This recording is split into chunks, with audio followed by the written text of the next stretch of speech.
everybody, and welcome along to round number 4 of the PSGL PSF1 Championship. This is season number 33, and we head to the Red Bull Ring in Spielberg for the Austrian Grand Prix. I was trying to think of a pun there, but I couldn't think of one. But anyway, on to the stream. My name is Jessica, and joining me as per usual after our break week, we have Aidan Carter. Aidan, how you doing?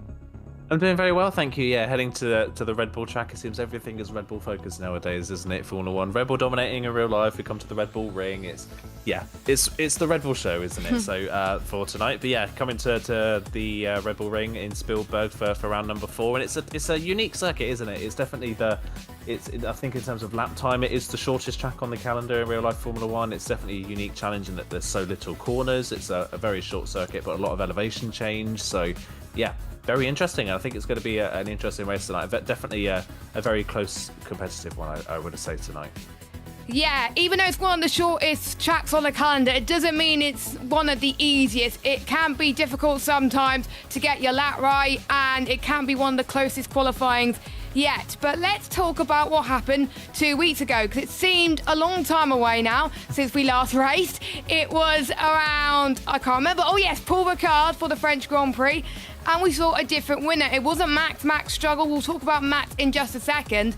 But Fabi took his first PSGL top-tier win with his teammate in P2, and they worked together to get that victory. We thought they were going to fight for the win, but we had an interview with them, and they were in the party making sure that Fabi would take the victory. And that was very, very great to see that teammates get on well. But imagine what will happen if it was to fight for the championship. But at the moment, it's a great harmony between the two teammates, especially Fabi and Marcados.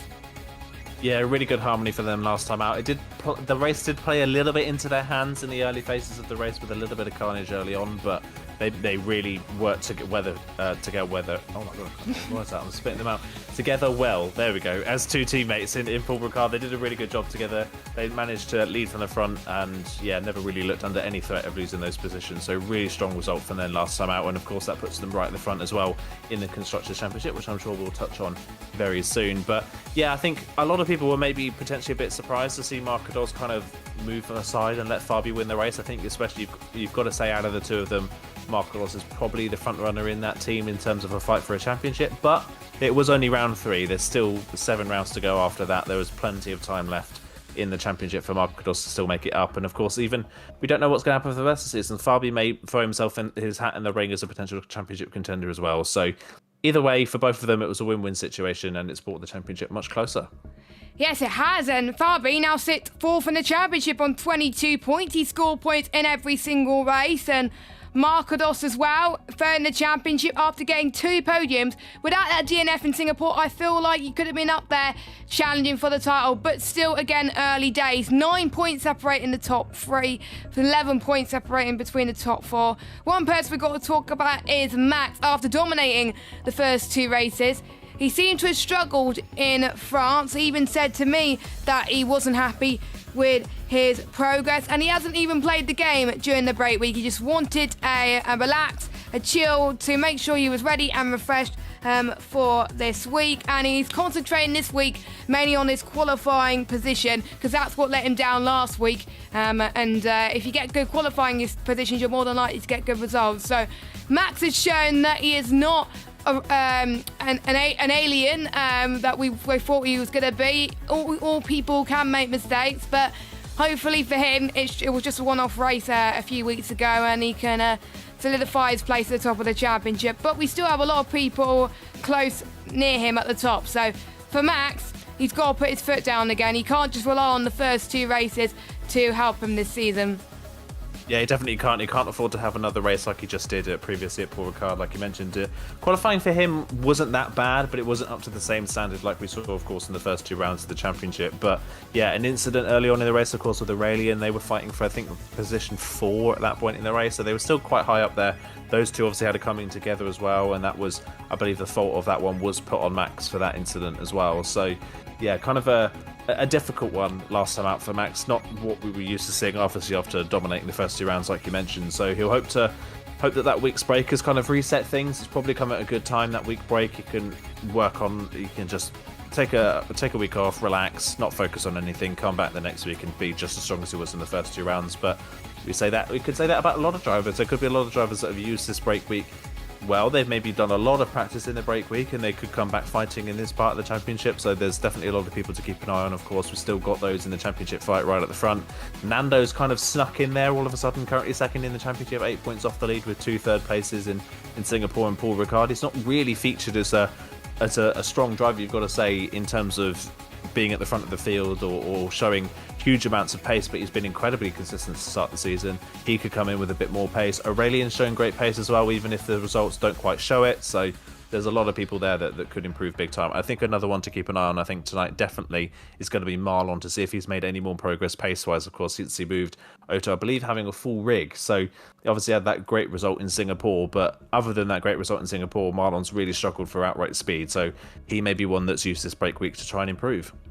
Yes, we've got a full grid, which is great to see. Before we head to qualifying, let's have a quick look at the track. It is 4.3 kilometres long, 10 corners, making it the shortest lap on the F1 calendar, 3 DRS zones, and plenty of battles to go with it. So without further ado, let's head into qualifying. Let's look at the weather. It's quite dry at the moment, but you never know around this track. So this track was first known as the Austria Ring, measured just under 6 kilometres, and there was a lot of high-speed corners, a lot of elevation changes, as you were saying. There was an accident back in 1975, which prompted an addition of a chicane to slow speeds on the fast section of the circuit, and then there was another change to the layout back in 1997. The A1 ring, it was called, which I first knew about. I was 3 when that was born, and that's when a lot of wins happened for Mika Hakkinen and Michael Schumacher.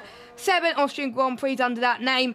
And then back in 2014, we go to the Red Bull ring that we know and love, and it is still the same. It's easily known for track limits, obviously. So we got Tom, who was the first man to set a lap time, 1 minute 4.2. And we got Harry, who just come across the line, 104.1.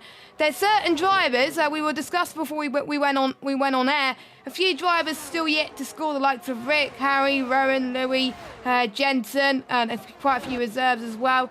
A few drivers only getting a few handle of points, Walla Congan and her own, and these drivers will really need to set it up, as Marlon just come across the time in Spain with a 104.1. So already times are coming thick and fast. Maybe this could be the track where people have been practicing the most, because it's a driver favourite, a lot of overtakes, but there could be quite a lot of mistakes. And it is a track, just like we've seen in the last few seasons, where it can bring out some safety cars. Yeah, it's definitely it's a difficult circuit, isn't it? Because the track is so short in terms of lap time. We've seen so many times how close qualifying is. It's actually fairly unlikely you're going to see a split in a DRS train here. You do tend to see a DRS train from first all the way down to 20th, barring any sort of incidents in the opening part of the race. So it is very close, and you've got to say, on a track that's actually quite easy to overtake, this was probably one of the tracks on this calendar where track position is the most important. It is really important to be at the front of the train, because as we know, for many a previous F1 game, in a DRS train, it is difficult to overtake, barring any mistakes from other drivers. So that's definitely going to be something that's weighing on some of these drivers' mind, is trying to get to the front of the field in qualifying as quickly as they possibly can, and hoping that that benefits them later on in the race. So yeah, it's going to be a close one. It could be down to hundredths, if not thousandths of a second, potentially, as to who gets where on the grid at the moment. And yeah, Marlon off to a great start in this session, currently fastest after the first ones. Just trying to see if anybody else is on a run. Markados, I think, potentially is on a lap now. Yeah, Markados is on a lap now, so he's gone out a little bit later than everybody else. But the good thing about Australia, of course, is Austria, of course, is that because the track is so short, if you do make a mistake on one of your runs, there is just enough time to get 4 runs in around this track. So if you've got the softer compound of tyres, you can do 4 runs if you do make a mistake on one of them. He's past turn 3 of Schlossgold, and now he's getting towards turn number 4, the corner where the infamous Hamilton-Albon incident, or Sergio Perez and George Russell came together there as well. Past turn 5, then in towards turn 6. You can't really call turn 5 a corner, but that's what it is on the F1 side of things. Heading towards turn 7 as well. He was purple in sector 1. He was not purple in sector 2. He's going downhill towards turn 8 and 9. The stewards are keeping an eye on the track limits around this corner today to see if people are not exploiting it in any way. Markados up to the line. Can he get himself onto provisional pole position? Nope, he cannot, but he's not that far behind, actually. P2 for the Mercedes driver. We got Stefano's going past turn 6 now, going down the hill in towards turn 7 as well. Stefano, well, there's two Stefanos in this league. The one that we're talking about, close car racing, P8. He didn't score in Spain, but he scored in the other races. His best result was in Singapore. Both of the Aston Martin scored well in Singapore. As Stefano, he goes up to the line with the DRS wide open. Very, very quick on the DRS. That's gave him a bit of time. Only 8th fastest. Top 17 who set lap time at the moment, separated by just under 6/10 because he's always on a run as well. Everyone is going out again, so like you were saying, it's not going to be that long before we see Carl out on circuit just to find the best possible lap time. And I've just seen the chat, Aiden, the YouTube chat, for what's going to happen in the race. So I can see why people are going out straight away, because they're not going to use much soft tyres.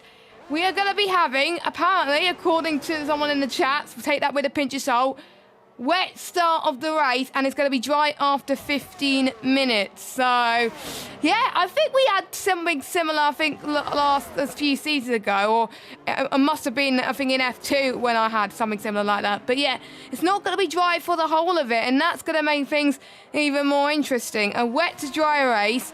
We don't know when, obviously, it said 15 minutes, but it may come before, it may come after.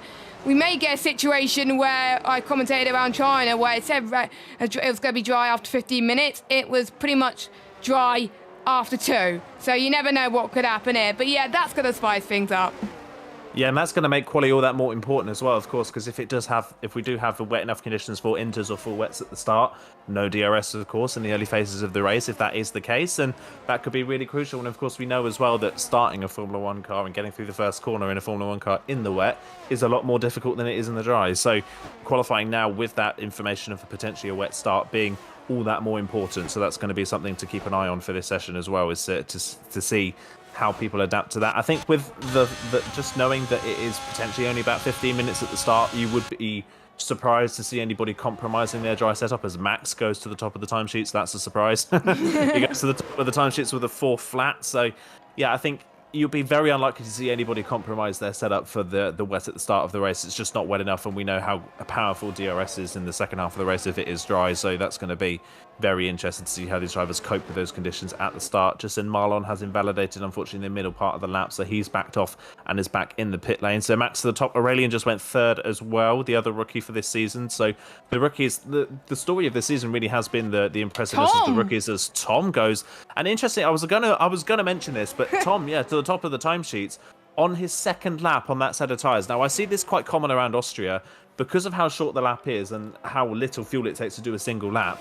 You can get 2 fast laps in on the lowest amount of fuel possible and get a good time in. So you will see a couple of people, especially if they feel they need to, do a double warm-up lap. And I think that is exactly what Tom has done. He's done a double warm-up lap and gone on the 2nd lap when he's had less fuel in the car, and it's paid him dividends. He's gone to the top of the timesheets, and that's exactly what you need to do around a track like Austria, where it is so close. Any little advantage you can get, you've got to take it. And Volakonkin is another one that's done the same, but he's only managed 11th.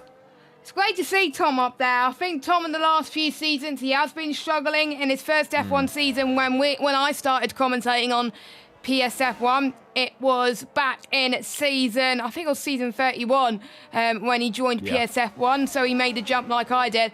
He did very, very well. He became runner-up as well, with the likes of obviously Dan Urquhart as well. He was so close in taking that championship, but I think he just struggled to adapt in the last couple of seasons. Maybe because a few more people are getting used to the game now. It's not like at the start of the game, some people get used to it quickly, so they will have the advantage, whereas other people may take a long time to get used to. But hopefully it's a sign of things to come for Tom, or maybe just likes his circuit. We've got Jeroen at the moment in 17th in the standings. He's 19th in the qualifying at the moment. He's on a lap now, heading past turn 7 and 8. The clouds look pretty threatening. Not sure if it's going to rain at the end of qualifying, but we'll have to wait and see as he heads towards turn 9. I think he's going to go for another run. So I'm guessing he was not happy with his first run, so he's going to go again, just like Tom.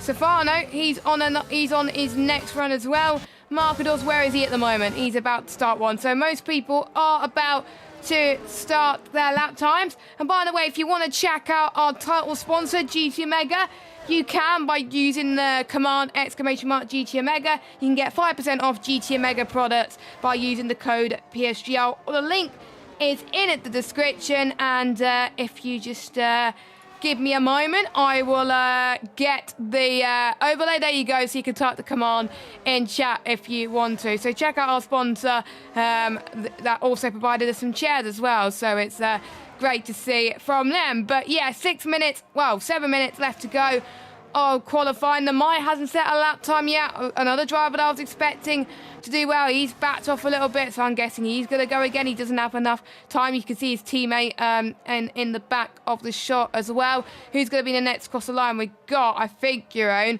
who's about to finish his run then too, or he's invalidated his run then.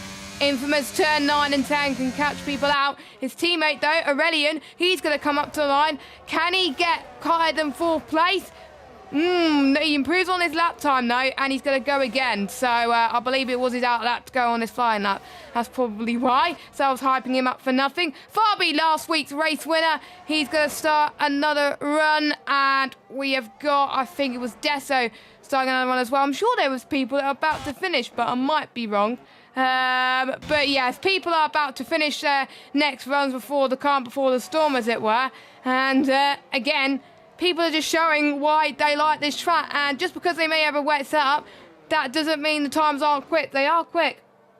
Yeah, they are definitely quick times at the moment. I was just on board with Marcadors. He did the double warm-up lap and went for a second run, but it was a good first sector for him, a 15.9 in the first sector, but unfortunately did one thing that you kind of see a lot around this track. You see a lot of people braking over the curb. As there's our first driver into the 1 minute 3s. It's Rowan all of a sudden from kind of nowhere in the session. He manages to get a 103.9, so a good lap there from Rowan. Rowan really needs a good result today. He's DNF'd all 3 of the first 3 races. It's been a really rocky start to the season, unfortunately, for him and for AlphaTauri as a team, so he'll be hoping for an upturn in performance today, and that is a great way to start it. But yeah, as I was saying with Marcadors, we see it a lot around this track, especially people braking with the middle of the car over their curb on the outside. We see it into turn 3, we see it into turn 1, we see it into turn 4, and we see it into turn 6. Quite a lot of people braking on the curb.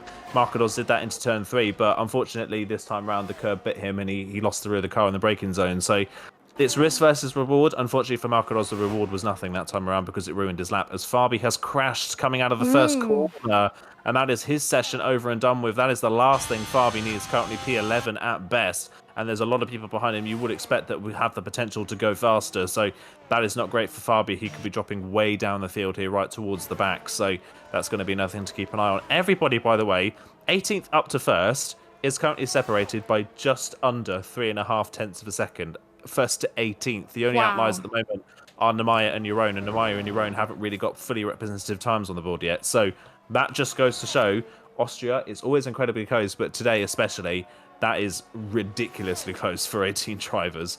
And this is why these are the top drivers on PlayStation. They put in a lot of effort to make sure that they are the best of the best. Obviously, we had some people from PlayStation before that are now racing on PC. And we are seeing a lot of these drivers that were in F2, F3 or F4 that are starting to adapt to the F1 tier and not really pretty much far away anymore. They're getting closer and closer every race. And that's very, very great to see. And Rowan is another driver, like you were saying, that obviously needs to do a little bit better. And I was speaking to the drivers earlier on in terms of whether if having an extra week changes their approach of practicing, and no, it does not.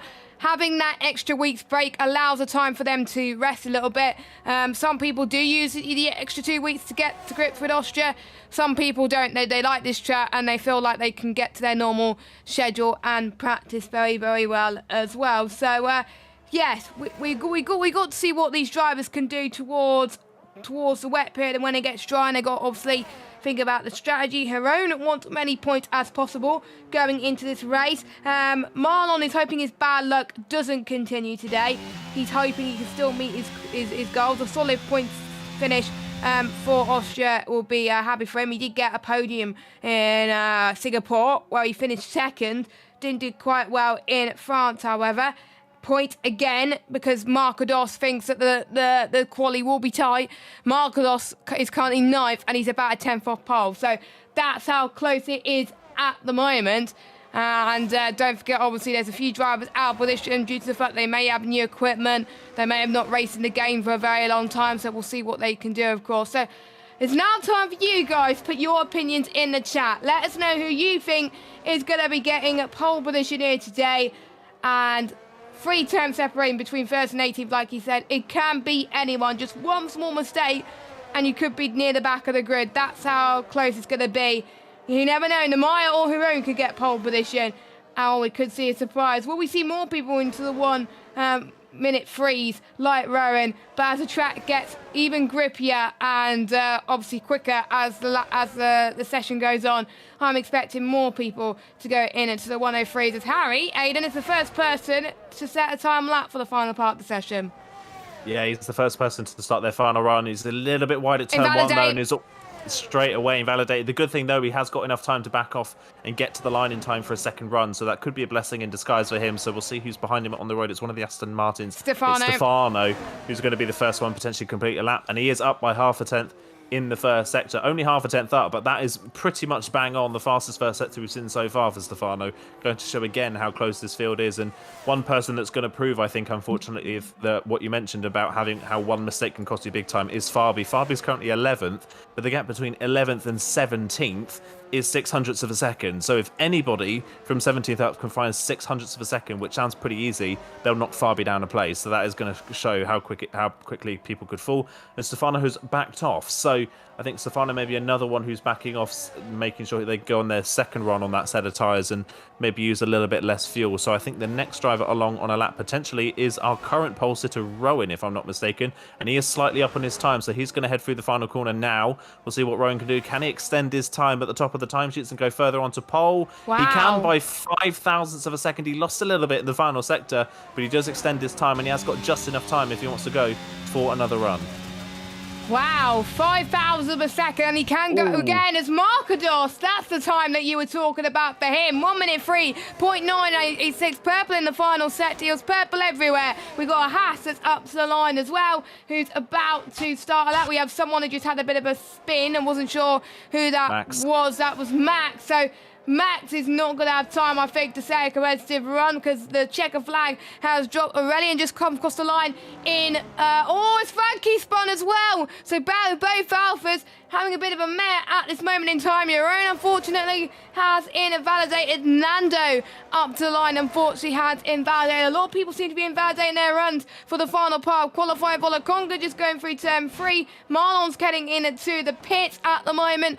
Max, like we were saying, is not going to improve. We've got McLaren up to the line in P8. That was Stefano. We've got Rona just coming into the pit, so he's not going to be able to improve. Unfortunately, Harry, he's coming towards the final corner now. He's another one who invalidated on his first run. Can he do well on his second run? P3 for him. That's an impressive time. Tom, who was top of the standings earlier on, he's top of the standings now. 1 minute 3.925. Has Markados got something left in the plate? The answer to that is no. Namaya up to the line. He is only 19th at the moment. Rick, he's going in into the pit lane. So it's just Markados, but he doesn't seem to be improving. He's in the pit.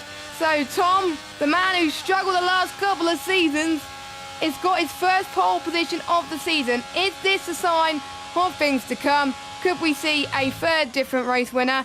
Tom is back, Aiden. Yeah, he's definitely back. That's the first time we've really seen Tom at the front of the field, really, on this F1 2022 cycle. We've struggled so much with this game comparatively with what he managed to do in season 31. So yeah, it's great to see him at the front. Markados yet again. Markados on the front row. He's so consistent at the moment in qualifying as Markados, isn't he? Second front row once again. And that second row is drivers who really haven't shone this season, who've actually struggled quite badly. The two drivers on the second row, Rowan and Harry, have not scored any points this season. Neither of them have scored points. They're two of only 4 full-time drivers that haven't scored yet, and they're on the second row. So great stuff for the both of them. That's a great qualifying for them. Max quite lucky in the end that he only ends up 5th. He did basically exactly what Markados did in an earlier run. hit the curb on the way into turn number 3, went too deep and missed the corner. So that is why he was only 5th in the end. But God, look how close the qualifying session is once again. 6 temps separating the whole field, 3 temps separating the top 17, and look at that, just under 2 temps separating the top 7. So we've got Tom, Markados, Rowan, Harry, Max, Aurelian, Marlon, Stefano, Dessa and Keen, your top 10, and there's the rest of your standings down to 20th. And before we go for the race, for the first time in 2 weeks, let's have a quick word from our title sponsor, GT Omega.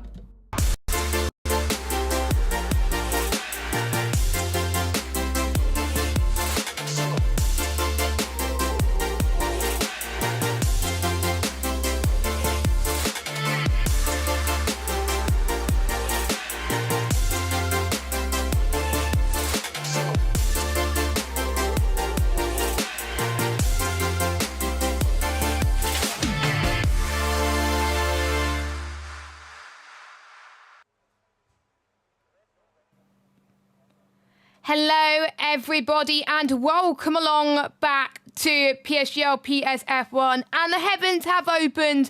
It is starting off wet in the Red Bull Ring, the Austria Ring, the A1 Ring, as anyone would like to call it. You can call it however you want tonight.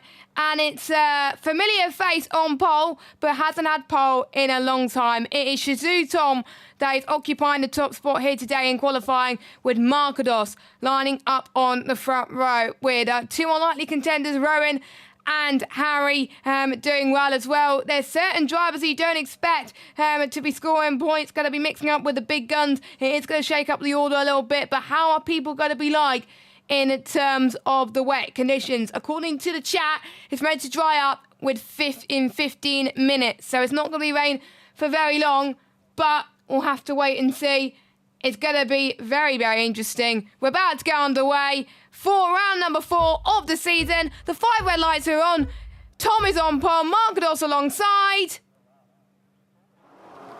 And we are underway. Stefano's got a drive-through penalty for jumping to start. An equal start from both Tom and Markados. Turn 1 is going to be very, very tricky in these wet conditions, but Tom manages it perfectly. A few drives have gone off the circuit already. Marlon's gone off a little bit to avoid the trap. Be careful with an unsafe redraw, and they all go up the hill. Heading towards turn 2. One of the Ferraris is off. Luckily, it's not Tom. It is Jensen that's gone off as well. The conditions are very, very tricky, and already we got a VSC. So that means the field is neutralised and it gives us the time to catch our breath. Rowan's got a 5-second penalty, loads of 5-second penalties from a certain amount of drivers, and a little bit of a doubt to glitch there. But the top 2 keeping up where they are. Max had a good start as well, up to 3rd, and that's just what you need. But as Austria usually likes to throw at us, there was carnage on the first corner. It's always something about the first corner, isn't it? Now, Jerome with a 5-second penalty for a collision with Nando further down the field. A lot of those 5-second penalties as well for people overtaking off the track at turn 1. So Marlon's wide moment at turn 1, caught out by the virtual safety car coming out. He couldn't give the place back in time before the virtual safety car, and he got penalised for it. So that is one of those things. As we get going once again, Rowan is pulling over. He's got no front wing on that AlphaTauri. Disaster start for the second row in this race. Harry was down the inside. He managed to get a good start from 4th on the grid. He was down the inside. He hit the brakes for the first corner, and he just locked up and went straight into the side of the AlphaTauri. That spun Rowan round, and he damaged his front wing. Harry spun in sympathy as well, but he's managed to somewhat recover in 8th position as Kian and Marlon going side by side on the run up towards turn 1. Kian will get the inside line on the Red Bull, should get the move done, but Marlon gets a better exit, but he gets squirmy on the exit on traction as well. Look at them struggling to put the power down, and Kian gets the better run in the end off the exit of the corner. Kian will hold that 6th place for the time being, as there's a change for the lead. Markados down the inside of Tom for the lead of the race. Can he get the move done? Yes, he can. Tom squirrely on the exit. That was in 6th gear. He was trying to get the power down, and he was spinning the rears of the car up. He manages to try and go around the outside at turn number 4, but I don't think it's going to be able to move that one through. Markados is into the lead of the race. Wow, wow, wow. So Markados, who hasn't had a race victory, he let his teammate win 2 weeks ago. Can he get redemption, and can he win this one? And he's not going to have help from Fabi. He's doing it all himself, which is great to see at the moment. But you'll see what Fabi could do in 10th place to make sure that Markados could keep that victory. But I have to say, Tom was very close to DNF from that race. He almost hit into the wall, but that was, to be honest, a very good save from Tom there, but he's lost a bit of time. But we'll see if Max can catch up to him. No DRS, remember, obviously, until it dries out, or when it dries out, and it's drying out quite quickly. So we will obviously have to wait and see. We'll keep an eye on when the DRS is enabled. We'll keep an eye on the position changes as well, as Volokongan has had a very good start. He's liking the wet conditions. He's up 6 places. Kian is up 4, so those were the 2 that made the most of the wet conditions. So Stefano as well, up 4. Max up 2. Fabi up 3. Frankie up 5. Kazizel up 2. Namaya, don't forget, he was near the back of the grid. He's up 6. Nando's up 4. Rick up 1. Obviously, biggest loser. Rowan down 16 spots. He was near the front, and now he's down into 19th position. So, Volokongan, for those of you who don't know, he was last season's PSGL PSF2 champion. Didn't get his season off to a very great start, but again, he's always doing what he can to try and score some points here and there. He scored points in Singapore. Yellow flag, that is your own. That was off in turn 1 near the background, so he's lost a bit of time again. And Max is getting some more time on Tom. Now, bearing in mind, with the dirty air in these wet conditions, that's going to make overtaking so much harder. But at least one advantage, they can save a bit of VRS and they can save a bit of fuel this time, because you pretty much gain a lot of fuel in these wet conditions, as I found, as Max has set the fastest lap of the race so far. Max is gaining, and Max wants his victory. Yeah, definitely does. He always seems to be right at the front, doesn't he, in race pace? He's right up behind this race fidelity between Markados and Tom, but yeah, it's going to be difficult to make any hay while it's raining at the moment. It's going to have to wait potentially for the pit stops when the rain starts to end and it starts to dry up. But it's looking very reminiscent of Paul Ricard once again, isn't it? The top 3 pulling away at the front, and it's Stefano having to do the legwork in 4th. They did this exactly the same thing did Stefano last time out. In Paul Ricard was running the legwork in 4th, but a track limits penalty cost him that 4th place finish. So Stefano, again, is pretty much a carbon copy of Paul Ricard. Unfortunately for the McLaren driver, he's got the pace ahead of the drivers behind, but he can't keep up with the top 3 as there's fighting further down the field. Yeah, Namaya trying to get the move on because Zizzle can't get the move done. And again, in the early phases of the race, we've seen this. This is another trend. We've seen it all season long. Gazizzle really does not like the high fuel. He really struggles at the start of the race as Marlon gets our first track limits penalty, and the start of his race has gone absolutely terribly. Yes, a lot of track limit warnings, and it's a track where pretty much you're guaranteed to get a penalty, and Marlon has gone into the pit lane. Oh, goodness. Yeah, I think you could definitely tell he gave up there. He was on the exit of turn number 9 and he cut straight across the grass and into the pit lane. So even if it was to just retire the car, that is a really dangerous move. So I get he's frustrated. I get the race has not gone his way and the luck has not fallen his way. But by doing that, he's definitely going to pick himself up a penalty for the next race as well. So Marlon's just compounded his problems even further there. Yeah, that is a bit of a shame for Marlon, of course. His only point, obviously, was in Singapore, and he hasn't scored any points since then. Believe it or not, it's his first DNF of the season. He's finished every other race up until now, but let's hope he can carry on his race as he's meant to go on for the next couple of rounds. So we got a battle in the midfield once again. Aurelian has having a nice battle with Nando. Nando's still getting used to his new rig at the moment. That's why he's this far down. But Aurelian tried to go around the outside in towards turn 6. Can he hold his line? Nando's wanted to have none of that heading towards turn 7. We've also got Rick in there as well, going side by side with Nando. How long is this going to last then? As they go down the hill towards turn 8. Rick getting a better traction at the moment down the hill, but Nando holding the position at the moment. Aurelian is pulling away from the likes of Nando and Rick. So Aurelian is probably going to be very happy that he can try and catch up to the back of Kazizel. The rain is hardly existent at the moment.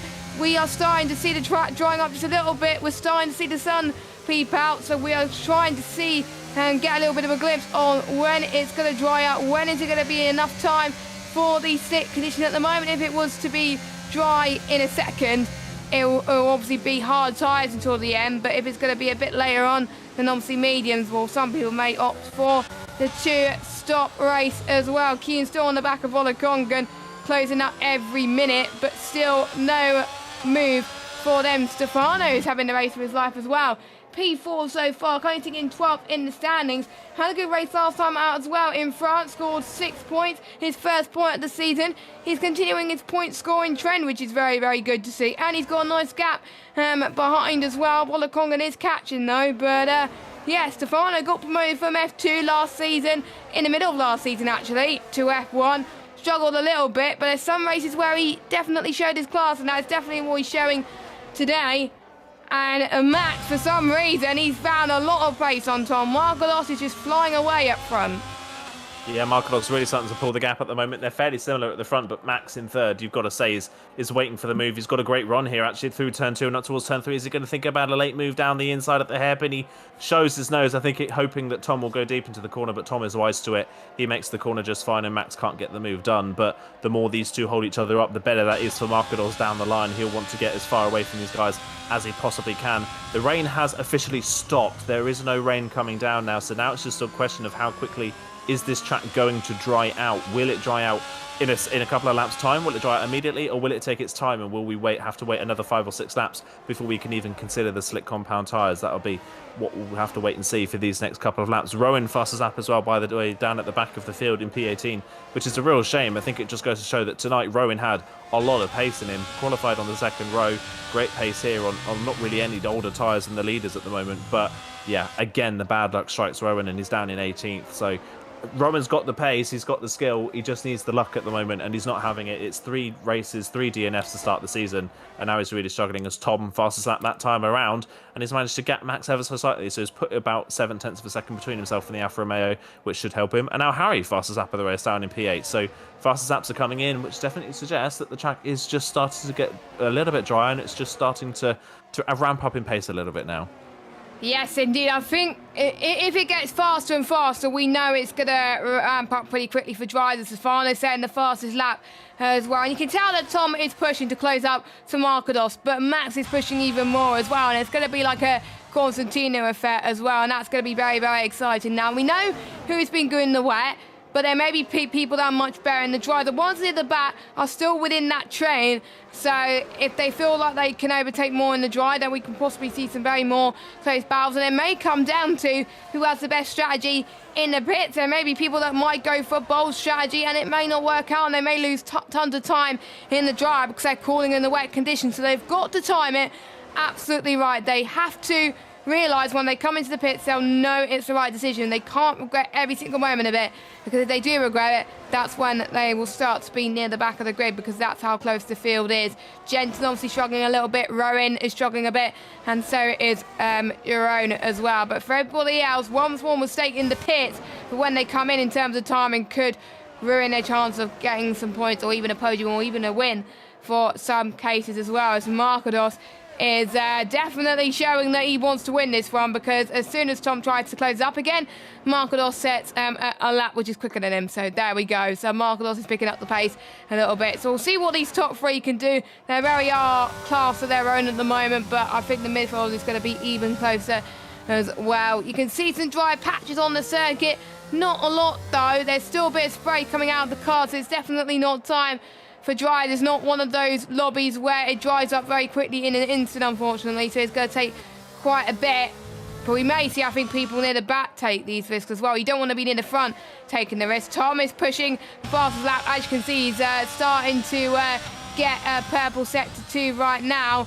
As I'm looking at the briefing notes, by the way, in terms of the stewards being keeping an eye on in terms of the pit lane entry. And they must keep to the right of the solid right line, separating the pit entry and the track, which is a yellow arrow on the briefing document. Crossing this line with a 4 tyre or more is prohibited, and they are allowed to go over the solid white on the right-hand side of the pit entry line, which leads up to the pit entrance. And then once a driver is committed to that entry, they're not allowed to rejoin the track. So yeah, we may see people keeping an eye on that. We will always keep an eye on that, of course. Obviously, we won't know who is pitted and when, but yeah, it is quite a tough pit entry. That's why the stewards obviously have put that in place in the briefing. They must keep to the right of the solid right line, and pretty much that's it. That's it, really. Otherwise, they will get penalised.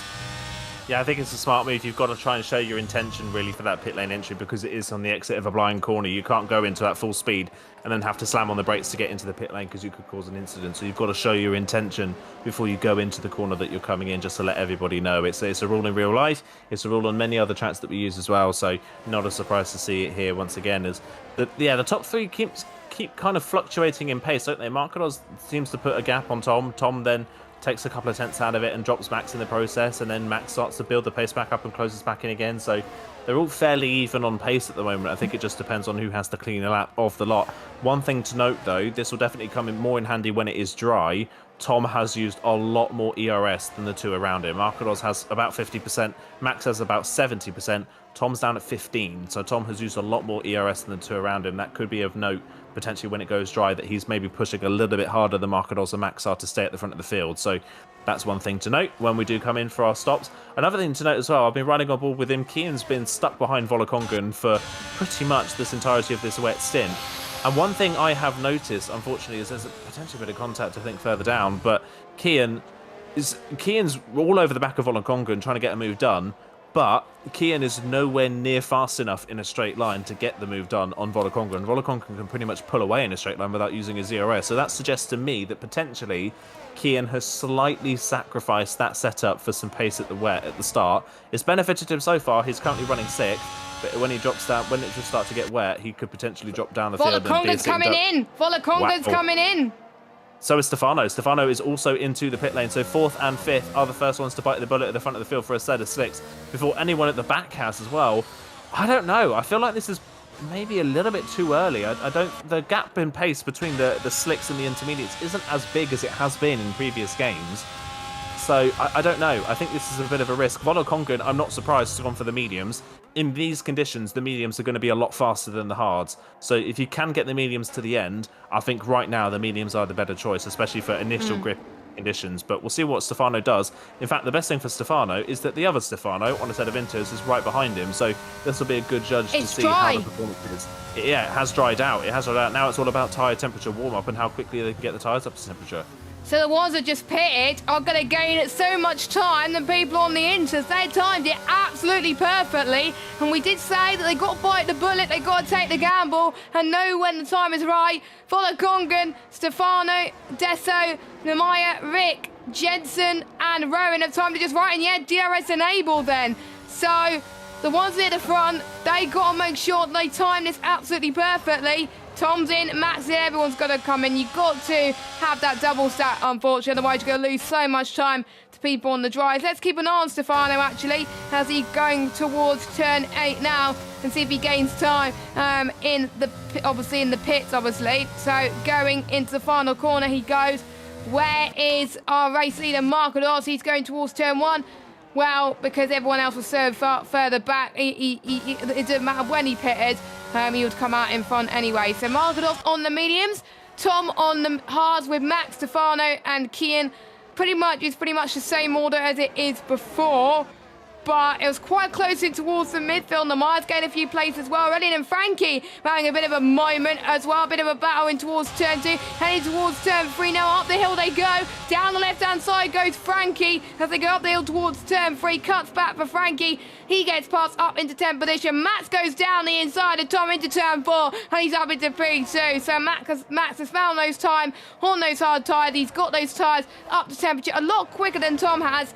And he's now going to chase down Markados for the race victory, which could come into benefit later on as well. It's almost 3 abreast heading towards turn 5 and 6 there, where they're ready and trying to get past both Cazizzo and Frankie. Oh my god, they're going almost bumper cars, Cazizzo and Frankie there. Very, very tight. Don't forget, Aiden, this is the battle for the final points-paying position. Yeah, at the moment it is the final spot on the points as well, and Aurelian and Nemaya not far behind as well. Nemaya's managed to catch up Volokongan fastest lap.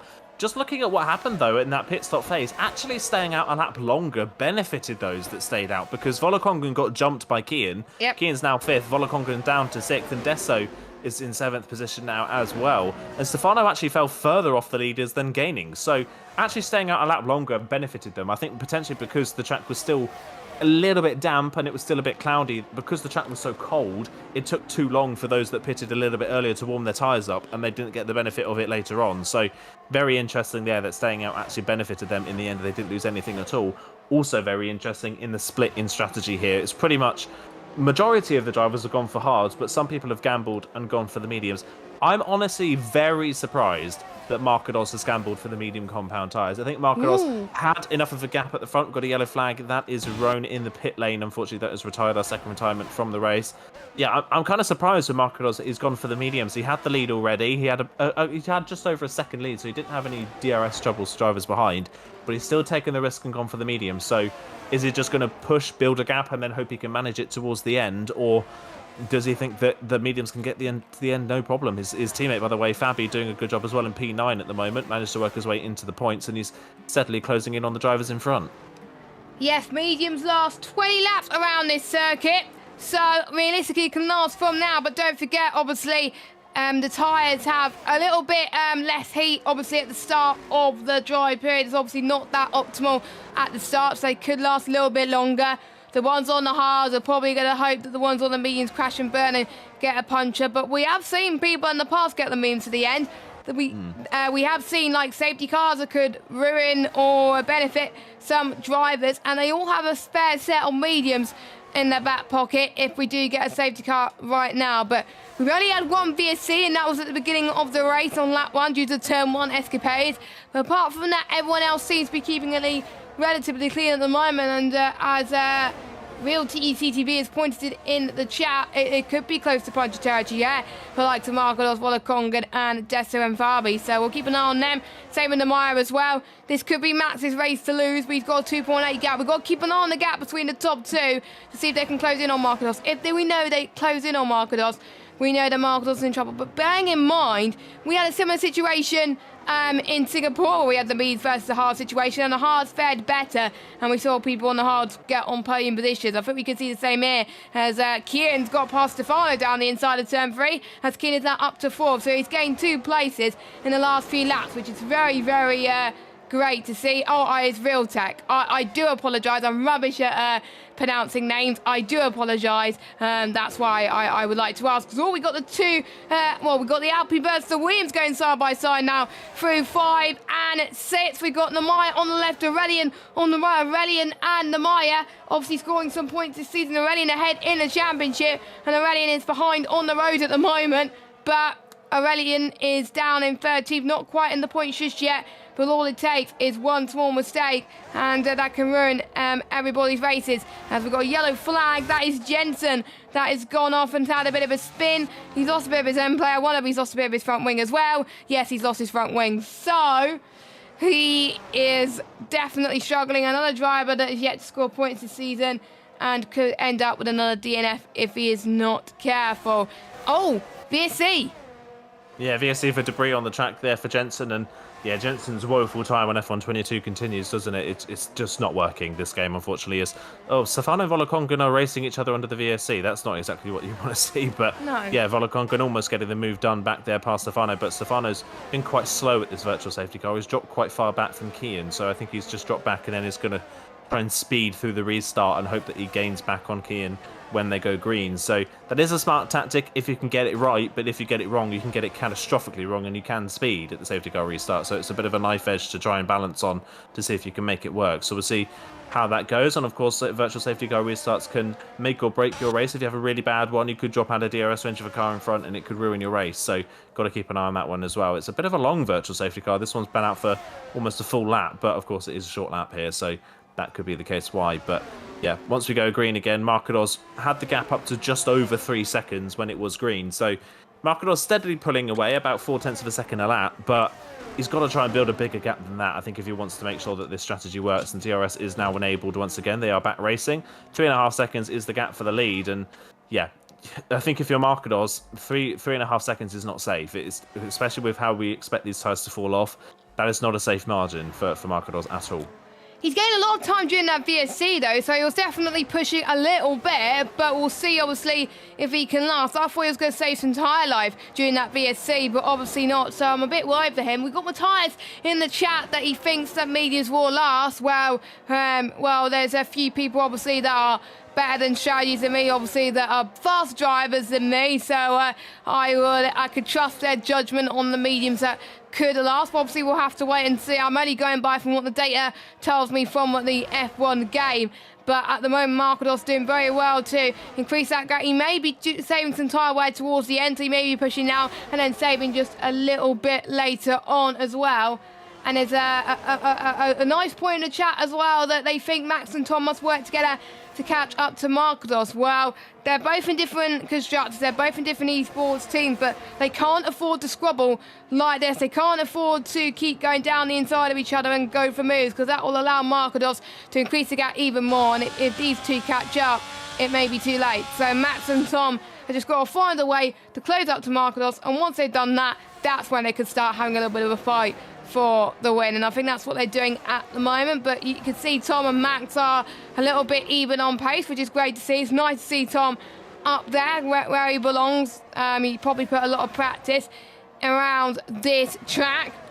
As we're about to start lap 20 of 36, so much drama, so much action has happened, and we've still got a long way to go in this race. Everyone has made their pit stop. Obviously, it started off wet. Markados is leading. Harry gets another 3-second time penalty. Only 2 track limit warnings. Oh, as I said, that Jensen has got one. So there we go. So now we've got 3 track limit warnings. I think there's a lot of turn 1 track limits, and I think obviously turn 3 as well. A lot of people can get caught out there. Harry suddenly has recovered to P8, so those pit stops have definitely helped him there despite those penalties. Yeah, it's definitely helped him as this pit stop phase kind of recovers some of the time he lost in the opening part of this race. Same for Fabi as well. Fabi in that virtual safety car restart managed to get himself within DRS range of this little fight in front, so that's helped him gap the likes of Frankie and get himself comfortably into the points now for Fabi. So good recovery from a poor quali, unfortunately, for last time's race winner. So steadily working his way forwards in this race. Another one as well.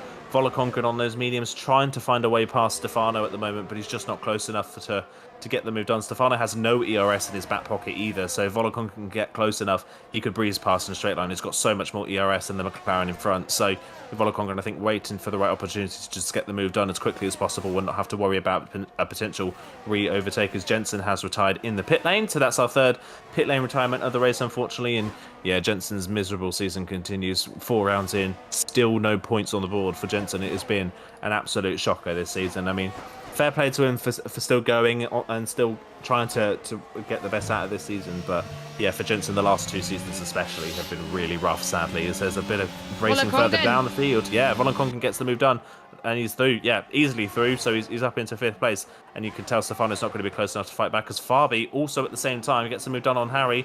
Fabi, he works his way up into 8th. There we go then, so the mediums doing well at the moment, but like we were saying, how long will these mediums last remains to be seen. So obviously we'll keep an eye on that as the race ploughs on through in terms of tyre wear as well. It would have been nice to know how far these tyres have gone in terms of percentage as well, but obviously we can't tell that on this game, as Markados has increased the gap to 4.7 seconds. So he doesn't care that the tyres may die towards the end. He's just loving this track at this moment in time. Kian is trying to find some time to the top 2, but could not find it, unfortunately, whereas Tom and Max, they're doing what the guys in chat are suggesting and not fighting too much. We never know, Tom could go for a move here. He's got plenty of EOS to use, so suggesting that he's not pushing too much, but he definitely can tell he's got the straight line speed, doesn't he, as he makes his way towards turn number 3 in that Ferrari. And you can see Max is not pushing either, so yeah, they're definitely trying to do all they can to try and get closing up to Markados, but to no avail, unfortunately. But this is great to see from them. Nemaya going for a move past, because he's all up to 11th position. Nemaya, a driver, obviously, that scored 7 points this season, will definitely want to score more. Did not score points in France, but surely he wants to redeem himself after France, of course. For him being on the mediums, though, he's got a lot of work to do.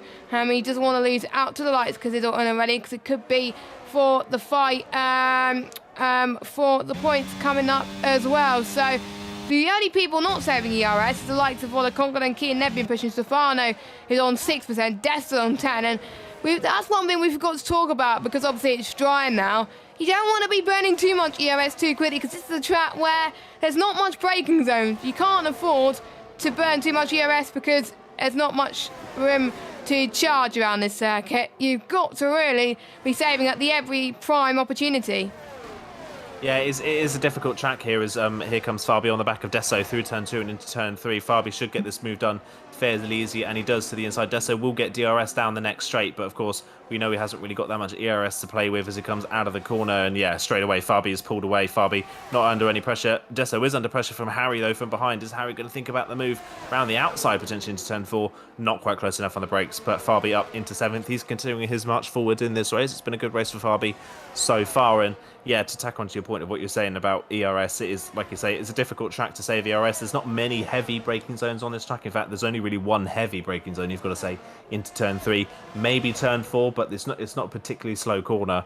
So yeah, it's hard to save ERS, and of course the problem with this track as well is that pretty much half of the track distance is a DRS zone. So by the time you've saved any sort of DRS, you're burning it again because you're in a DRS zone and you have to use it to find any sort of pace. So yeah, it is a difficult track to save ERS on in this one. You do really have to manage it. And Max and Tom at the moment, second and third, are doing a good job of doing that. They're not pushing too hard. They're kind of like the drivers in like people are saying in the chat, they are working together to work their way forwards, but they've got to start pushing at some point. They've kind of leveled out the gap now at just under 5 seconds to Markados.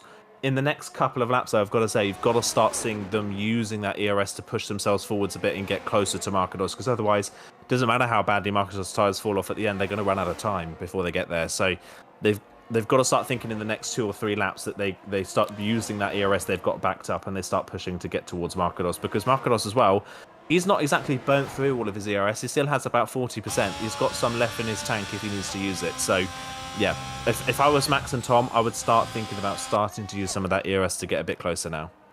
Yeah, I think you got to, really. You have enough. Why not use it? Even if you're on in the straights like this, just use a bit of overtake here and now as well. That's where you really start to gain a bit of time. I think if I was Max, I think he's starting to use a bit now. There we go. It's like he's watching the stream for some reason. He's listening to what we said, even though it's like a 20-second delay, but still. But anyway, Max, he's the one in the prime position to try and close up, and if Max can't do it, Tom, who started on pole position, remember, he's not going to be too fast, so he's lost a few positions already, but surely he wants to climb a bit higher, of course. Obviously, it will be nice for him to be on the podium again. He's got a nice gap between himself and King. Yellow flag. I don't know who that was. That was Rowan that spun in turn 9. As the Maya, because they're all having a battle for P11, and the Maya just about holds on, because he'll love the Maya's helmet, by the way, the lovely blue and yellow, as Rowan has retired in the pit lane, as Kazizzle, it was almost been an aggressive move there, but he's going to try and go around the outside, but stays behind for now, doesn't want to cause too much trouble. It's 4 cars in the battle for 11th spot. That, I have to say, is pretty insane. There's battles going off everywhere, not just for the lead, not just for P2 and 3, but for the likes of P11 as well. Shame it's not for the fight for the points, but Frankie at the moment has got that covered, which is great for him, but surely, again, he wanted higher, but he's 3 seconds down on Harry. But all he needs to do is gain a few more taps, and then he'll get 9th anyway, so that's probably why he's not pushing too much. We've got 11 laps to go. Has already found some time all of a sudden. All the lights, because he's been saving some ERS as well, which is great to see. So it's time for him to really pretty much push at the end of the day, as the sun is definitely beaming down on all the drivers. It must be very, very hot in this cockpit at the moment. Here he goes, Aurelian, with his ERS, and then he's gone off it again, so he doesn't look like he's going to go for it. Not much overtakes from some people, but they've done some of it at the start and during the beginning of the dry period, but apart from that, it's been very quiet from some of these drivers. But we've got to keep an eye on if anyone makes a mistake, because we could see a lot of people capitalising on other people's mistakes, and that's when we could see moves being made at the moment. Stefano is on the back of Olakongan. Are we starting to see the medium runners starting to struggle? Because Max is closing in on Markados ever so slightly. Stefano is closing on Olakongan. Yeah, it's starting to plateau now, isn't it? We're kind of halfway through from where they pitted from intermediates onto the dryers to the end of the race now. We're kind of halfway through that stint, and the pace has kind of plateaued between the mediums and the hard compound tyres. Max was a couple of tenths faster than Markados on the previous lap, but at the moment, that is nowhere near enough for Max to catch Markados by the end of the race. So he's got to find more time than that in these next 10 laps in this race to see if he can get closer to the back of that Mercedes. And here comes Stefano down the inside of Volokongan late on the brakes. Volokongan brakes a little bit early, I think, trying to go for the switchback, but he's not got the grip on the exit really to get alongside. And Stefano's managed to work his way back up into 5th place. So he lost the pace earlier on the hards, but he played it patient. He's stuck behind the Red Bull and he's pounced back on the Red Bull when he's had the opportunity. So Stefano back into the top 5. Volokongan down to 6th position at the moment. And unfortunately for Volokongan, he is, I think, probably one of the slowest drivers on the mediums at the moment, because whilst he's struggling and he's lost the pace of Stefano on the hards, Fabi and Desso behind don't seem to be struggling that much. They are catching this pair of drivers and bringing Harry with them. So Fabi still, at least on his medium compound tyres, still has some decent pace left in them. So Volokongan here, I think, is going to be pretty vulnerable at the end of this race. He doesn't look like he's been able to keep as much life in those mediums as everybody else around him. As, again, on that lap, Max only took 2/10 out of Markados. That's still nowhere near enough at the moment to be challenging by the end. You never know what could happen. Anything can happen in PSF1 as all. There's a little bit of a bump drop and Hadrian, Harry and Desso in turn 3. Harry almost got the move done on Desso there, and it just shows that these hards are really starting to find a bit of pace. And I agree, Fabi and Desso are definitely catching up to this battle as well. So it will be interesting to see on how Volokongan can defend from this. Points are on the line, don't forget. He hasn't scored many points this season.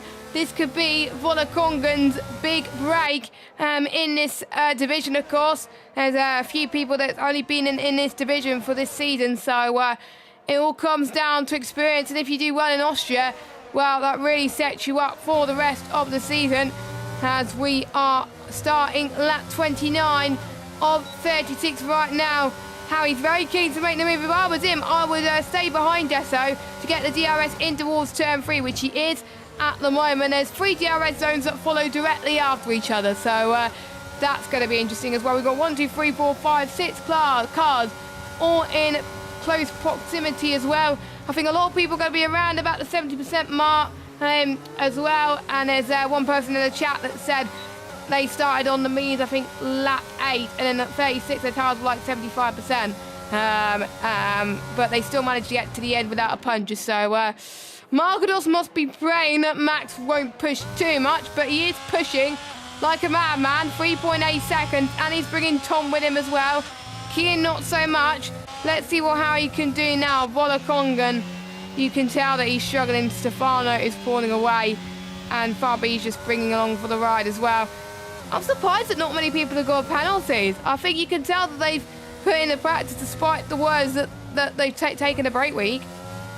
Yeah, you definitely can tell. I think now that you said that, give it 30 seconds, we're going to commentate curse someone now with that one. But yeah, it is surprising. This is a vicious track for track limits, especially the last half of the lap, turn 9 and 10, especially very vicious on track limits. But yeah, not really seeing many issues with that tonight, as here comes Harry for another run on Desso, this time on the run towards turn 3. Desso got a really poor run out of turn 1, and Harry just breezes past the Haas into the braking zone. Harry brakes late enough as well to make sure he gets DRS down the next straight, which he has done so. So Desso now struggling on those medium compound tyres. Harry threw it up into 8th place. And yeah, I think the problem now for the likes of those on the mediums is not really the percentage wear. The percentage wear now isn't the problem. The problem now is that the pace is falling off. The pace in the mediums is starting to go away. The gap now at the lead down to 3.4 seconds now. So Max is steadily closing in on the back of Markados. We've seen Volokongan already lose the pace to Stefano, and now Desso is losing touch as well. He's lost pace to Harry, and he is almost out of DRS range to this train already. So it's not the tyre percentage where that's the problem. The problem is now the pace. The hards are still running consistent. The mediums are falling off. So we've got to keep an eye on that going forwards. Markados still leads. Now down to 3 seconds though. You can see Max and Tom are starting to use a bit more ERS. They're starting to push that a little bit more. Markados is not using that ERS though that he has in his back pocket. So I think Markados is going to take the pain now. And if he does get caught before the end of the race, he'll use that ERS to try and save himself. Fabi, yeah. Oh, that is such a shame for Fabi. Fabi was having a really strong race. He'd managed to work his way up into 7th, potentially on shot for a top 5, but that spin at turn 1 has put paid to any points finished. That is such a shame. Fabi was having such a strong race. He was as well. Definitely, obviously, carrying the momentum from, obviously, France, where he won that one, but it looks like he's not going to get any points. And yes, the commentator's curse is true. He's saying Fabi was doing well, and now he's spun, so there we go. That is why we don't like to predict too many things in this league, because we tend to jinx people. So, yeah, there we go. But it's a shame of Fabi. You never know, there could be a safety car towards the end of the race. I'm surprised, touch wood, that we haven't received any. Let's hope we don't receive any pleas because it's been a clean race from a lot of the drivers so far. Obviously, could be some jury's investigations coming up, so we could see the results are very provisional. 2.9 seconds between Marcos and Max, if anything can happen there. Even Tom is catching up to Max at the moment. I think this is the time where, if I was Tom, I would start pushing because technically, realistically, this is a fight for the win. This is a fight for the win if Marcos' tyres falling off at this moment in time, and you can see that he's not attacking. He's not using that ERS to attack, so maybe they are saving their tyres as well, but those tyres can last a bit longer, so maybe Tom will be just happy with P3 because the gap's behind as well, and he knows that everyone else's tyres are falling off as well. Aurelian down the inside because that's really early. He's passed up into 10th place, so due to Fabi's spin, Aurelian is now in the points, and this is a battle for the points now between Aurelian Canizel and Rick as well. Don't forget Harry's got penalties, so it may be even more points, but the gap may be too big, so Harry will still potentially get a point anyway at this moment in time. This race has gone so quickly right now. Tom, if I were you, you need to push. There we go. Tom is pushing. He's doing what I said. Tom's going to try and battle for second place here. Down the inside, in towards turn 3. I thought he was going to wait until he get DRS because you can see Max may want the DRS as well. But Max is not pushing. I don't get it. Now he's going to push. No, he's not. I don't get why he's a bit further back. If I was him, I would push because otherwise it's going to be hard to try and get that race victory. They're going to keep squabbling like that. Marcos will get the win, but 2.3 seconds now. And Max is falling away from Tom, so maybe Tom's quicker all along because he's burned a lot of that ERS. He's down to 60% now. So can he use the pace he had in qualifying to his advantage now? Yeah, maybe Tom was the fastest driver and he was just waiting for the right moment. But again, on the last few laps, Max has only been about 3 tenths faster than Marcos. 3 laps to go when we cross the line. Tom, if he can keep 3 tenths, he could just dip into DRS range on the final lap. Fastest lap of the race for Tom as well. He could dip into DRS range on the final lap, but it's going to be difficult to make any sort of move from a second back. So Tom's got to hope that he can push like crazy in these next few laps. Marcos is starting to use that ERS, is starting to push now, trying to maintain the gap. Tom, though, with that, look at that. Tom is already down to 20%. He's burning so much ERS in a straight line to try and pull away. I think Tom here has made the right move. Tom has sat behind Max. Max has been too patient. Max has been far too patient with his ERS. He's still got 60% left. We've only got 3 laps to go. Because he's not burnt a lot of it down the straights and he's not gained enough, he's not then gained enough on Marcos, and in turn, it's still under threat from Tom, and Tom had even more in his back pocket, and Tom has used it to get past. So I think in Max's case, I think he was hoping, that Marcos' tyres fell off a bit more. They didn't, and Max has been caught from behind instead. So Max may be a bit too patient in that case. Tom is pushing like crazy. The gap is down to 1.3. It's going to be a last lap thing here, but with the pace that Tom is running at, Tom is close enough to steal this win away from Marcos. I think Marcos, I don't know how many times Marcos can take a last-minute heartbreak and lose a race and finish second, but it looks like it could be coming again. I questioned his decision at the start of the race. He had the lead. He had over a second's gap to Tom and Max. Why he went for the mediums, I think was too big of a risk in my personal opinion, and I think it might be coming back to bite him. We've got a lap and a half to go and Tom's within DRS range as here comes Max down the inside really late on the brakes. Tom cuts him off. They make contact. They slide sideways. They're both sideways on the entrance of the corner. Tom does get DRS back down the straight, but that could be a saving grace for Marcos. That could be. They're out of DRS range, and that's why you can't afford to scribble like that. It's about for the win, for goodness sake. It was at the heat at the moment as well. 1.3 seconds, it may not be enough, and they may have lost a bit of time with their tyres due to the half spin that they had in turn 3. Maybe the final lap they could have gone for it, but not now. 1.1, so they are starting to close up. So maybe Marcos is just holding a little bit of hope to make sure that he gets the win. But we'll see what we could do heading towards the final lap. We've got Marcos chasing down his first win in the top tier. We got Tom that's recovering to try and get pretty much get rid of his winless streak in his division and in PSGL. We got Max who's trying to get his first win since round number 2. and they're all starting to close up. This is going to get very intense. There's 1, 2, 3 cars for the battle for the win here. Who is going to be the one that takes the advantage here? Yellow flag set to 3. Aurelian is out of the race. Aurelian is out of the race. Both Tom and Max have DRS then for the final lap. It's going to be electric. You can see Tom is getting very, very, very quicker. Heading towards turn number 4. He's got to push. He's deracing at the moment. He's going to go round the outside maybe. In towards turn number 4. We got Max right behind. He's backing off. He's waiting to see trouble in shoes as Tom gets the position from Markados. Tom is leading the Grand Prix, and Markados could lose another position here. Markados could lose P2 from Max, and as you can see behind, Max going to try and go down the inside in towards turn 9, getting so close in the pit lane, but Tom did the move when it counted. Tom was your pole sitter. We thought he would lose the win, but he timed it to perfection and got that moved on. Tom gets the win, but by 1/10, Markados just holds on to the second place. And for the second week in a row, Markados has just missed out, but Markados was definitely fighting for that win rather than anything. Kian, a great result from him, P4. Stefano, P5. Volakonga got some decent points as well. Harry in 7th. Frankie A. Kazidal 9th. And Nando with his first race with his new rig.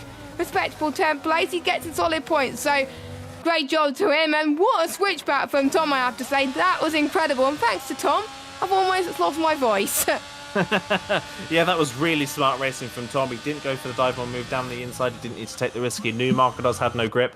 Markados tried to park the car on the apex of turn 4, but he was too quick. He was too quick on the apex of the corner. He left the door slightly open, and Tom just walked straight through it, and Markados didn't have the grip to put the power down in the exit to fight it. So really smart racing there from Tom. And that is the Tom we've been waiting to see since season 31. He was so strong in season 31 when he finished runner-up. We've not seen that Tom since, really, have we? And this is the first time we've seen that Tom for a long time, and that is the Tom that we grew to know and love in PSGL F1. So that is such a great return to form for Tom there. That is such a boost for him going forwards in this league as well. Markados, how many times is Markados going to be leading in the late stages of the race and lose it and finish second? That's what, maybe the 4th time now that has happened to Markados at some point in PSF1 over the last 2 seasons. That first win is coming. It is so close to Markados, but take away his DNF this season in Singapore. In the 3 races, he's finished second 3 times. It's been such a consistent season for Markados.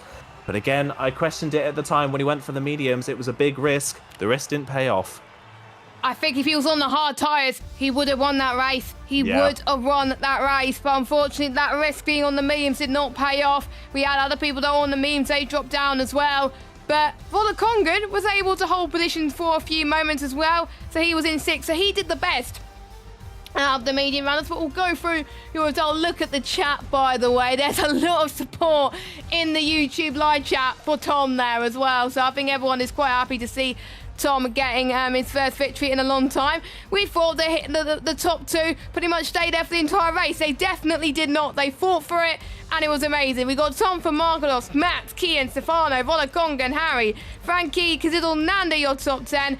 Rick, Namaya, Fabi, Stefano, Deso, Aurelian, Rowan, Jensen, Jerome, and Marlon. We have 4 DNFers. Pretty much all of them were in the pit lane. So it might have been rear wing damage, but I don't know. But what an ending to this Grand Prix, and so many stories to tell. But, you know, who has been your driver of the day? Oh, it's a difficult one. I think I'm going to have to go for the boring choice. I think I'm going to have to give it to Tom. I think pure and simply because A, it was a great race for Tom, but also B, because it's been such a long time since we've seen that from Tom. It's been 2 seasons of kind of lackluster performances for Tom and not getting the potential out of it. But it's been a long time coming. He's finally got to grips with it, and he's got a great performance on the board, and hopefully that is a precursor to what we can see for the rest of the season. It's been a bit of a slow start, but round 4, and he's put in a stellar performance, so I've got to give it to him. But I've got to say as well, shout out to Kian. Bit of an underrated race, kind of in no man's land for the entire race, in 4th position. It's hard to think, considering the pace that Kian has had for the start of the season, that coming into this race he was 14th in points, only with 4 points, but that is far more lucky from Kian. He's spun a lot of times in the opening parts of the season. This time around, much cleaner race, and gets a P4 for his troubles as well. So Kian and Tom, definitely the 2 standouts for me today, I would say. Yes, indeed. We've got 2 of our podium drivers that want to speak to us in the interview room. 2 of them that were fighting for the last lap, actually, for technically the race victory. So if I can get the interview screen, there we go. I think we may as well speak to our championship leader first. So we will drag him in to the commentary box. Matt, can you hear us? Yes, I can. That was very close towards the end there. You just missed out on the race victory, but you had a much better qualifying. You had a good start as well. Tell us, how did the race go from your perspective? Yeah, it was really good because in turn 1 I already gained like 2 places without doing anything, and yeah, then just driving. Yeah, I think there was a lot of carnage in turn 1, so I think I saw you going whoop whoop whoop. You were trying to. I don't know how I would avoid that, to be honest, as well. But obviously you saw it was going to be a wet to dry race as well. You were seeing other people around you pit. Do you know you made the right decision with staying out, but did you have one inkling in your mind that you could have gone a lap earlier? Yes, but I thought like it will be too wet on this cold tires to have a fast outlap, so I think it was the right time. Yeah, I think a lot of drivers near you as well, and obviously you went on the hards, definitely proved to be the right tyre. The ones on the mediums there started to struggle a little bit there as well. It got a bit closer on the final lap. Luckily, both of you did not get any damage, hopefully as well. And obviously, you two were trying to save a bit of VRS towards the end, just for that moment. Is that why, knowing that Marcos was on the mediums? Yeah, it was just saving till the end, and yeah. Then I let Tom go, and yeah, he had to train his battery to catch up, and yeah. Yeah, because I think in a way you were hoping that they would drain the battery so much you would close up again and maybe get the victory. But you were honestly so close. I have to say, great battle between yourself and Tom. Aidan, any questions? I guess, obviously, we saw a little bit of contact between yourself and Tom on the penultimate lap at turn 3. Without that, do you think the win was on the cards, or do you think it was still a case of potentially still fighting for second in that one? Yeah, I think it was. If I would have made the overtake work, then yes, definitely could have got the win. But yeah, it was unfortunate. Yeah, slightly unfortunate, but still a good result from you. A good bounce back as well, of course, from Paul Ricard. So good to see you back on the podium, still in the championship lead. So going into next time, I think it's Bahrain, if I'm not mistaken. Yeah, they switched it around. Yeah, they switched around. It's Bahrain. Yeah. So it's Bahrain next time out. How are you feeling about Bahrain? Is it a track you think that you can get another podium at? It's not that good for me, but if I practice for it, it should be all right. Should be all right. You said that many a time this season, and you proved us wrong. So I might not take you on face value for that one. But yeah, congratulations, great rebound from Paul Ricard, and congratulations on your 3rd podium of the season. Thank you. Okay then, so Max, our championship leader, doing very well to get into 2nd place and showing his consistency there. We may as well get in our race winner, has ended his winless streak and is now on the top step of the podium once again after getting pole position. Tom, can you hear us? Yeah. Hello. Hello, Tom. Massive congratulations. Your first win after so long. You got pole position as well. First of all, let's talk about that final few laps, because that must have been... It was good for us to watch. My voice was almost dead because of you. But how was it in the cockpit? Your heart must have been racing. Yeah, it was. I mean, I was absolutely furious after Max hit me, but, you know, I somehow kept my composure. And to be honest, as soon as I overtook him, I knew it was all or nothing. Either I do what he'd been doing, sort of. It was like half and half. He was pushing, but not pushing that much. I knew I had to either send it and go for Marcos or sit back and just defend from Max. And I just thought, sod it. I just burnt my whole battery. Finally got into DRS and I got that tap, and then his tyres were absolutely finished. And I just played it patient and got that exit on him because I knew his tyres were gone. But yeah, my legs were still shaking, so I'm surprised I got it. That's it. I don't blame you. I have to say, that switchback, by the way, was absolutely incredible. I have to say, the support in the YouTube chat is quite crazy tonight, actually. So I think there's a lot of support for you as well. But you didn't have a great last couple of seasons, not had a good last couple of races. What do you think has changed tonight to get a good result? Because pretty much you stayed near the front for pretty much the whole race. Obviously, you lost the lead from Markados, but... talk us through what has changed your mindset to go from struggling for points and struggling to finish for suddenly getting pole and getting the race victory. What do you think has helped to get that win today? Well, I mean, a couple of weeks ago after that France race, like, I don't know, like that France race was just awful, and it's obviously been a couple of weeks since then. And I've done a fair few races where I've actually done well and like got a decent quality lap in that I'm happy with. Done like a fair amount of practice that I'm happy with and getting a good like PB, so I'm confident going into the session. And then like just having a few good results back to back and enjoying the game when I'm doing that, because obviously if you get crap results it's hard to enjoy it. And obviously I've been quite enjoying it on this track, to be honest, because yeah.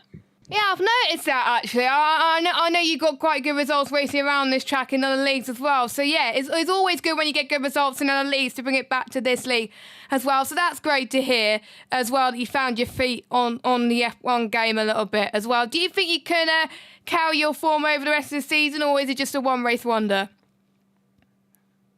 I mean, I'd hope it's not a one race wonder, but like 2 seasons ago, I did get one race win and thought I'd go on to get some form, but I ended up being awful. So yeah, hopefully like season 29 and 30, I won 5 and 6 races on the bounce. So hopefully, I can do that again, but I highly doubt it. Yeah. I remember your season 30 dominance because I witnessed it. But yeah, obviously congratulations, Aidan. Do you have any questions for our race winner, Tom? Well, congratulations, Tom. It's nice to see you back in the booth after a while away. But you mentioned obviously that it's kind of the momentum of having quite a few good rounds on the trot in other leagues has helped you today and built your confidence a bit. What is it about Austria particularly as well that seems to suit you? Because you always seem to go well around here. So is there something specific about this track that seems to suit you? Yeah, I mean, I think everyone can sort of agree with me that like sometimes like I've seen like people make like TikToks on it that everyone just has a phase where they love Austria because it's short. It's like you can bottle it easily with the track limits, but in terms of the amount of corners to bottle it, it's like not very much. So it's like quite fun because yeah, I don't know if that reason for me, it doesn't take long to get good at it because there's like 5 corners, and I think it's one I've done in a couple of other leagues before this as well, like WO. No, I don't know what league I've done. Oh, NRC, I think it was. I did that Austria, so I've done that recently as well. So that definitely helped. Yeah, definitely helped you build some momentum coming into this one. I guess going forwards, obviously you mentioned that you want to try and start getting some more wins on the board, but obviously we don't know how the rest of the season is going to play out. What is the goal for you? Obviously the first 3 rounds haven't put you right at the front of the championship, unfortunately. So championship fight is a long way away as of yet, but is that something that is in the back of your mind? Do you think you can get there, or is it more of a case of seeing how far you can get? Yeah, definitely. But I think PSGL every single season is like about like consistency, and Max seems to be that guy, like the Rudy and the legend that just seems to be up there every week, unless there's an incident. And obviously he's won like twice and he's got podium, and I think he won't stop that form because he's just rapid. And then there's other people like Marketer's been up there every race, and Fabi, and I'm sorry if I miss anyone's name, but it's definitely difficult to stay. Because like today, if I would have lost a tenth and a half on my lap, I start like P12. Yeah. Like that's just crazy. So it's crazy close. Yeah, crazy pace. It's incredibly close throughout the field. So yeah, and you got all the names right. So you got all the consistent name right. So you nailed that one. So last question for me. Obviously, I mentioned this to Max earlier as well. But obviously, next round is Bahrain for next week. How are you feeling about Bahrain? I think is it a track you think you can do well at? And if I remember correctly, I think was it last season you were running up at the front but had an incident early on in the race that kind of took you out of contention. So in the back of your mind, I guess it's kind of a redemption arc potentially for you next time out in Bahrain. Yeah, last season though, I was P3 until the two people in front of me crashed, and I had no way of avoiding it. And Bahrain just seems like a bit of a midpoint sort of track for me. It's like I quite like it. My pace isn't incredible, but it's like consistent. Yeah. So hopefully I can be up there, but I know other people can be rapid at Bahrain. It's like, I don't know what it is. I think it's because I like quite an understeery setup and it doesn't really work. But yeah, hopefully I can do well. And I've got a week off, so. Oh. Well, there you go. Well, a little bit more time to get some No practice in. excuses. But yeah. No excuses. Yeah, we're going to be expecting 6 on the bounce now. You've set yourself up for that one. No. Yeah. But yeah, congratulations, Tom. Amazing race from you tonight. Congrats on your first win of the season. Thank you very much. I'm happy to be back. Yeah, you can see the delight on his face when he went on to take the first victory after so long. But no more interviews. Markador didn't want to have an interview this week, which was fair enough. We can't force people to go in interviews that we don't that don't want to. But what a finale to that Austrian Grand Prix. Obviously, my voice is dead. Nice to hear from, obviously, Tom and Max, both of them having solid races. Markados just missed out once again as well. But there were some other people that did well as well. Volakonga had his best result of the season. Harry just missed out as well. Desso unfortunately got a puncher, so there was one person that lost out due to a puncher. And Kian finally had a better form this week as well. So nice to see certain drivers that you don't expect to do well starting to pick up some points and to climb their way up in the championship. Yeah, it's nice to see. I think we especially. I think Tom tonight was a bit of a surprise with how well he did. I think it's fair to say that the first 3 rounds of the season he didn't have the best of luck, but he also wasn't showing at the front of the field in terms of outright speed. So Tom was a bit of a shock, I would say, tonight to be that fast all the way through. Kian's a different is a different one, isn't he? He's been fast all season long. He was running in second, of course, in Spain in the very first round of the season behind Max, who was having a really good start to the season, but just unfortunately a lot of spins early on in the season. Very similar to what we saw from Marlon at the start of last season. Had all the pace of the world, but just kept spinning out of good positions and couldn't get the results. But Kian, tonight gets a 4th place. So not a great qualifying, but recovered well in the race, got 4th. Was kind of on his own. That maybe kind of benefited him that he wasn't really under any pressure and he wasn't fighting in front. So that helped. But that is, again, we talked about it with Tom. It will help build your momentum, and hopefully for Kian that will get them going forwards as well. And another one as well, Stefano, the FDR Stefano in the McLaren. Too many Stefanos at this point.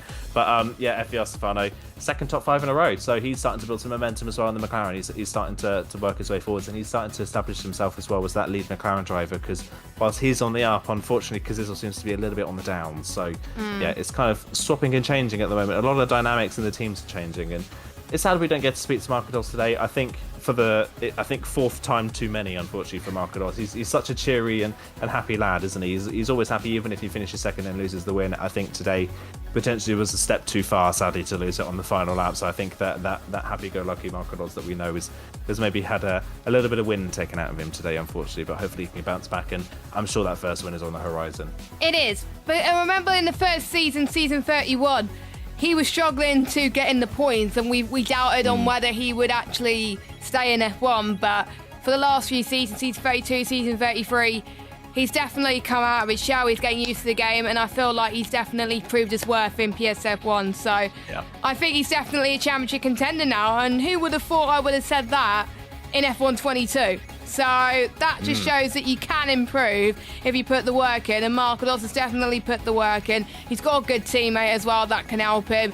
He's got some good drivers that can push him as well, and I'm really excited to see what he can do. So Markados, will next week be his week to get his first win in Bahrain, or will someone else steal the victory from him? I don't know, but we will see. Next week, as I was saying, Bahrain in just to reflect the changes in the calendar. So Bahrain is not round number 8, it will be round number 5. Then it'll be Azerbaijan, then it'll be China, then it'll be Mexico, Hungary, Brazil, and then Portugal. Actually, no, I'm trying to remember if it's Portugal or something else, but I'll keep an eye on those changes as it happens. But final check for our sponsors, GT Omega, 5% off GT Omega products by using the code PSGL. Also, make sure you check out our league at Grid Rival. Follow us on Twitter and Instagram at PSGL. Make sure you join our Discord as well. Subscribe to us on YouTube and all that jazz. We're on a decent amount of subscribers now. And any final thoughts? Interesting race, really interesting race today. It was really great fun to watch as well. Austria always delivers. It's always a great one. And yeah, I think we're starting to see our top two in the standings now, aren't we? We're starting to see the two front runners in the championship in Max and Markados. Nando, unfortunately, kind of almost the wrong time to get the new rig because the pace has fallen off when he was second in the championship, sadly. So hopefully if Nando can get used to that very quickly, he could jump right back up to the front. Hopefully he can, then we can get another one in there. But at the moment, I think we've got our front two for the championship now after the first 4 rounds. So Max versus Markados, I think going forwards, it's going to be very interesting. I'm very excited to see as well. And if you want to see another championship go down to the wire, we got the final of PCF1 on Wednesday at 7 o'clock around Bahrain. Lucas Blakely is going to be racing in that again. And we got the championship finale really holding up their heels as well. So make sure you watch that 7 o'clock UK time with George and Jack. That will be taking you through the action on that one. And then the other PC action will be happening in Bahrain on Thursday. And then it'll be us again on Monday at 8 o'clock. But for myself and Aidan, have a good evening. Take care, stay safe. And a final word from our sponsors before we head off. Goodbye.